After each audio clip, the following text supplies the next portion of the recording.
ඔයත් ආදරය බලාපොරොත්තු වෙනවද? ආදරණීය ජීවිතයක් බලාපොරොත්තු වෙනවද?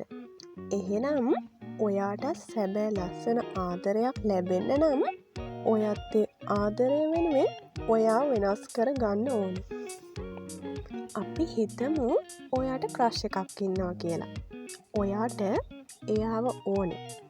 ඉතින් ඔයා එයා මත්තෙම ජීවත් වෙනවා.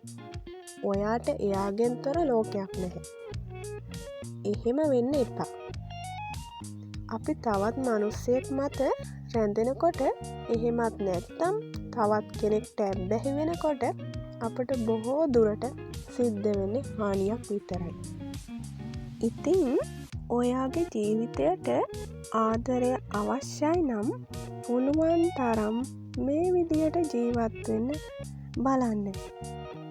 එහෙනම් ඔයත් කණ්ණාඩිය ඉස්සරහට ගිහින් උදේම මෙන්න මේ සොයන් යෝජනා කියන්න.